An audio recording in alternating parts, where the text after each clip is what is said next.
ওকে, so খেলাটা কিছুক্ষণ আগে মানে এই মাত্রই তো শেষ হলো এবং এই খেলা দেখার পরে আসলে খেলা নিয়ে বলার মতো তো অনেক কিছুই আছে, কিন্তু মোটা দাগে এই ম্যাচটা বাংলাদেশ যে হেরে গিয়েছে, কিন্তু বাংলাদেশ ম্যাচটা জিততে পারে সেটা একটা বড় সময় পর্যন্ত কিন্তু মনে হয়নি। ইনফ্যাক্ট নিউজিল্যান্ড যখন ব্যাট করছিল আহ, মনে হয়েছে যে তারাই হোম টিম, বাংলাদেশ এখানে অ্যাওয়ে টিম। কেন সেটা প্রেস কনফারেন্স শেষেও আসলে একমাত্র প্রেস কনফারেন্স থেকে আসলাম, সেখানেও এই প্রশ্নটা করেছিলাম এবং সেখানে নিউজিল্যান্ড টিমের আনসার ছিল যে তারা এই উইকেটটা ঠিক যেরকমটা এক্সপেক্ট করে এসেছিল, যেভাবে কমিউনিকেশন করেছে, যেভাবে প্র্যাকটিস নিজেদের প্রিপেয়ার করেছে, তারা এসে ঠিক সেটাই ফেস করেছে মিরপুরে এবং দে এক্সিকিউটেড ওয়েল, দে অ্যাডাপ্টেড ওয়েল এবং সেটার ফলাফল তারা পেয়েছে। অন্যদিকে বাংলাদেশ থেকে প্রেস কনফারেন্স এসেছিলেন বাংলাদেশের টপ পারফর্মার সাইফ হাসান এবং তিনি আসলে উইকেটটাকে বলেছেন কোট আনকোট যে আমরা কোনো এক্সকিউজ দিতে চাই না উইকেটটা, যে কোনো ধরনের উইকেটে আমাদের খেলা উচিত, খেলতে পারা উচিত। কিন্তু দিন শেষে ঘুরে ফিরে এটাই এসেছে এবং তিনি যে হ্যাপি না এই উইকেটটা নিয়ে, বিকজ লাস্ট সিরিজ আপনি পাকিস্তানের সঙ্গে একরকম উইকেটে খেললেন, হঠাৎ করে রাতারাতি বদলে গেল মিরপুর সেই পুরনো যেন ধান ক্ষেতের যে উপাধি ছিল সেটার দিকে আবার ফেরত গেল। কেন? এটার রিজন আসলে টিমও জানে না, বাংলাদেশের ক্রিকেটাররা জানতেন না এবং তারা আসলে একটা তো উইকেটের জন্য তো একটা টিম ম্যানেজমেন্টকে তারা বলবে যে we want this kinds of wicket, কিন্তু সেইটা আসলে হয়নি।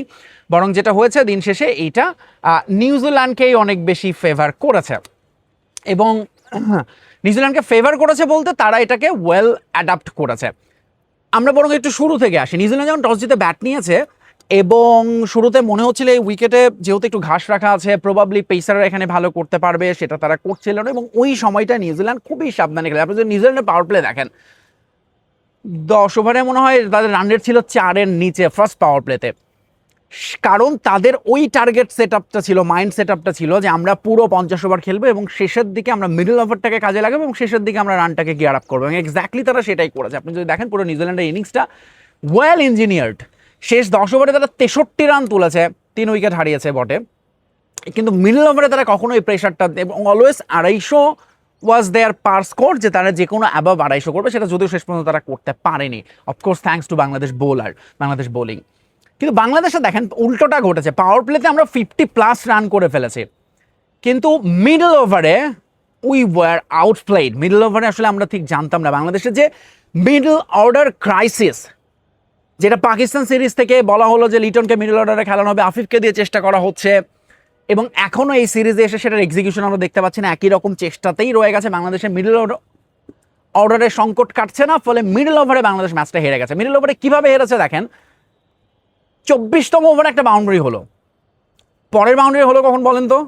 ঠিক ধরেছেন, অলমোস্ট 38তম ওভারে। এই মাঝখানের 12-14 ওভারে কোনো বাউন্ডারি হয়নি, thanks to Afif Hossain, his রহস্যজনক ইনিংস। একটা ব্যাটসম্যান 47-48টা বল খেলে 27 রান করে গিয়েছেন, কোনো বাউন্ডারি নেই, অদ্ভুত ব্যাপার। এতটাই কি কঠিন ছিল বাউন্ডারি বের করার মতো না? হ্যাঁ, উইকেট আনইভেন ছিল, কিন্তু আপনি যখন 47টা বল খেলে ফেলবেন, উইকেট এতক্ষণ ধরে আছেন। নিউজিল্যান্ডের ইনিংসের আরেকটা জিনিস দেখেন উল্লেখযোগ্য, তারা কিন্তু কেউ লফটেড শট খুব বেশি ট্রাই করেননি, ছক্কা নেই তাদের পুরো ইনিংসে। এই ক্যালিবার কি তাদের ছিল না? এক একজন 6 ফুটের উপরে প্লেয়ার, অফকোর্স ছিল, তারা সেটা করেনি কারণ ওই যে তারা রিয়ালিস্টিক্যালি খেলেছে, যেটা যেভাবে খেলা উচিত সেরকম। তারা মিরাজের মতো ওই রকম হাস্যকর শট নিতে যাননি, যেটা হবে না জেনেও খেলা। তারা তানজিদ তামিমের মতো প্রিমেডিটেটেড কোনো কিছু করেননি যে আমি এই বলটা ডাউন উইকেটে এসে মারবো, ফলে যখন লো হয়ে বোল্ড হয়ে গেছেন তানজিদ তামিম অবাক হয়ে গেছেন, because he wasn't prepared for that. অথচ কিন্তু 50টা ওভার তিনি দেখেছেন অপোনেন্টকে ব্যাট করতে। নিউজিল্যান্ড এটার জন্য প্রিপেয়ার ছিল, যে তারা জানে যে বল, এবং তারা এটাও প্রেডিক্ট করেছিল মিডল ওভারে বল অনেক বেশি স্লো হবে এবং সেই সময়টা আসলে স্পিনাররা অনেক বেশি কাজ আসবে, সেটাই করেছে। ফক্সক্রফট দুর্দান্ত, এবং আমি আগেই বলেছিলাম যে তাদের ড্যানির কথা, তিনি ইন্ডিয়া সিরিজেও দুর্দান্ত করেছেন, বাংলাদেশে খেলার অভিজ্ঞতা আছে এবং একই সাথে আজকে তিনি দেখালেন তিনি কতটা কিপটে বল করতে পারেন। তার 10 ওভার খুবই খুবই বিরক্তিকর হবে ব্যাটসম্যানদের জন্য এবং সেটাকে সামলাতে হবে। সো আফিফের কথা বললাম, তানজিদ তামিমের কথা বললাম, মেহেদী হাসান মিরাজ শান্ত এসেই প্রথম বলে আনপ্লেয়াবল আসলে আউট হয়ে গিয়েছেন, কিন্তু উইকেটের দায়ের চেয়েও বড় কথা নিজেদের ব্যাটিং অ্যাপ্রোচ এবং ওই জয়ের মানসিকতা। আপনি পৃথিবীর যে কোনো দলকে আপনি যদি দেখেন, শেষ 10 ওভারে বাংলাদেশের সামনে টার্গেট ছিল 6 অ্যাবাভ রান রেট, তাই না? ধরুন শেষ 10 ওভারে মনে হয় 60+ রান দরকার, হাতে তখনও 6টা উইকেট, কিন্তু মানে একেবারে আপনি একটা উইনিং সিচুয়েশন থেকে বাংলাদেশ এরকম যে কত ম্যাচ হেরেছে সেটারই আরেকটা নমুনা আজকে আমরা দেখলাম। এই ম্যাচেও একই ঘটনা ঘটলো, আপনি একেবারে সেট আপ, আপনার জয়, আপনার মনে হচ্ছে যে তখন মানে দুর্দান্ত একটা অপরচুনিটি ছিল আফিফের জন্য, দুর্দান্ত অপরচুনিটি ছিল মিরাজের জন্য, দারুণ অপরচুনিটি ছিল তৌহিদ হৃদয়ের জন্য, যদিও তিনি তাকে আসলে দায় দেওয়ার কিছু না, শেষ পর্যন্ত খেলেছেন, কিন্তু লিটন কুমার দাস বা সাইফও 50 করে আউট হয়ে গেলেন।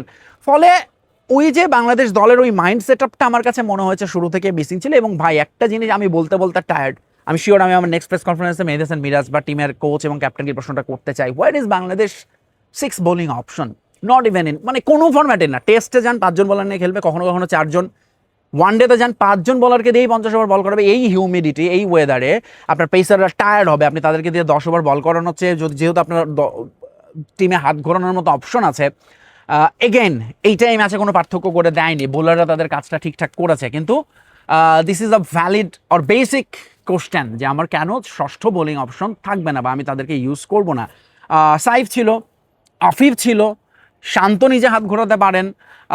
ফলে ওই জায়গাটাতে আমার কাছে মনে হয়েছে যে বাংলাদেশের প্রবাবলি ধরুন একটা সময় তো নাহিদ বেশ মার খাচ্ছিলেন এবং শেষ পর্যন্ত নাহিদ তো ভালোভাবে কামব্যাক করেছেন, কিন্তু ওভারঅল আপনাদের যখন ষষ্ঠ বোলিং অপশনটা থাকে, that's makes your team more versatile এবং সেটা অনেক বেশি আপনাকে অ্যাডভান্টেজ দেবে, যেটা কিন্তু পৃথিবীর অন্যান্য সব দলে, নিউজিল্যান্ড দেখেন 6টা বোলার ব্যবহার করেছে, এমন তো না যে তারা 5টা বোলার ব্যবহার করলে হতো না, কিন্তু captain Tom Latham was very আমি বলবো যে একেবারে রাইটলি তিনি ডিসিশনগুলো নিয়েছেন কোন জায়গাটায় বোলিং চেঞ্জ করতে হবে। এবং ওই সিচুয়েশনটা নিয়ে যখন প্রশ্ন করা হলো, ফক্সকপ্ট এসেছিলেন প্রেস কনফারেন্সে যে শেষ 10 ওভারের সময় আসলে স্ট্র্যাটেজিটা কী ছিল, ওটাই ছিল বাংলাদেশের ব্যাটসম্যানদের সেটেল হতে না দেয়া। তারা জানতেন একটা দুটো উইকেট আসলে বাংলাদেশ দলকে তারা এই জায়গাটা থেকে ম্যাচটা হারিয়ে দিতে পারবেন, এবং সেই কারণে তিনি বোলিং চেঞ্জ করেছেন জায়গা মতো, বোলারদের এন্ড পরিবর্তন করে বোলিং করিয়েছেন এবং হি সাকসিডেড। তার মানে হচ্ছে যে একেবারে হোম টিমের মতো খেলেছে নিউজিল্যান্ড।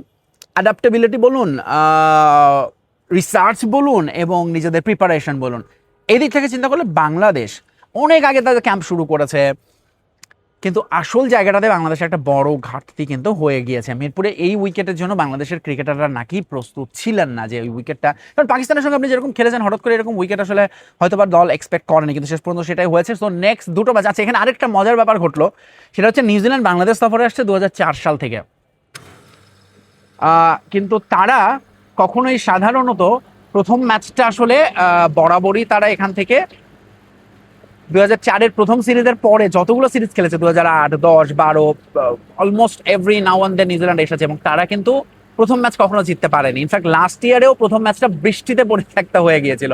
ফলে আজকে প্রথম ম্যাচটা নিউজিল্যান্ড জিতলো এবং এখন সিরিজ জয়ের দিকেও তারা চলে গেল। নিউজিল্যান্ডের এই বি বা সি টিম যেটাই বলি না কেন, সেদিক থেকে বাংলাদেশের উপরে এখন প্রেশার থাকবে ওই সেই ঘুরে ফিরে একই মিডল অর্ডার, মিডল ওভার, ষষ্ঠ বোলিং অপশন এবং উইকেট।